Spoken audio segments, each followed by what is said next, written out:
This morning we're trying the new Azenis RT660 on the racetrack with an Audi RS3 from Iroz Motorsport.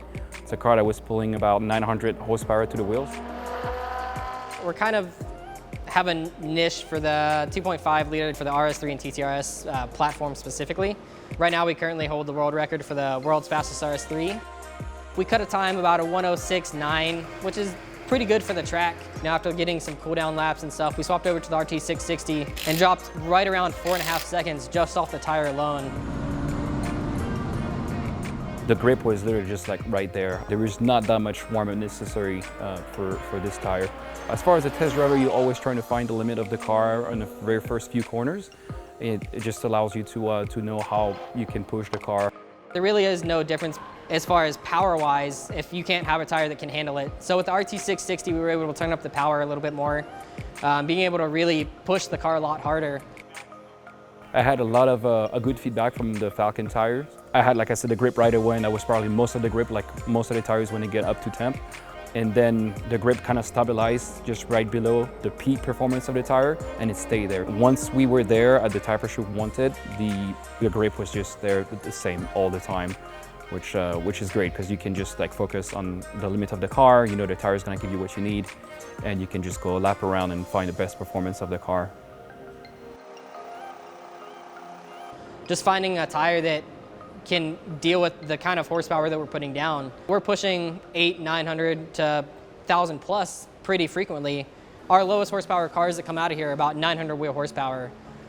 Customers reach out to us and they're like, hey, what do you guys recommend for tire-wise? You know, what can put down the power and really just be able to carry it through half-mile stuff. There was really no tire that got us to that point. But with the new RT660 that we've been testing, it's showing quite a bit of promise. Those Falken tires actually are just like right in between, I would say, like a competition tire and a street tire that you can drive every day. It's very surprising from, you know, this RT660 to have this kind of performance on a tire that you can like use on the street.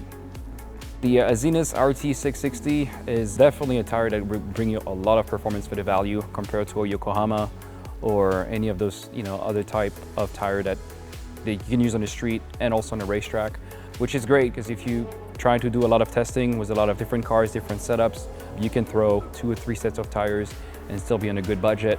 In my opinion, for the price of Azenis RT660, it's definitely a very good performance for the value, the best performance for the value you can get right now. Honestly, what got us into it is the old URQ, the original 2.5 liter.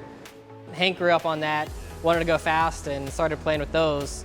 What's awesome is that car is the heritage of Audi. That's where their motorsport career started. Turbo inline 5 with their Quattro system. And then when the RS3s came to the US, you know, it was a monster for what it could do. Right now we're about 1,400 wheel horsepower. We can be fast in a straight line, but we can also be fast in whatever else that we're gonna do. We have some customers that do like Lap of America stuff, couple road course cars. Most of the people are gonna be drag racing, just trying to prove that, you know, a 4-door sedan that blends in with traffic can just go out there and whoop some butt. So having the RS3 as that sleeper platform, so to speak, that's what our customers go for because they like to surprise people with show, you know, it may not look like much, but it's gonna hurt your feelings.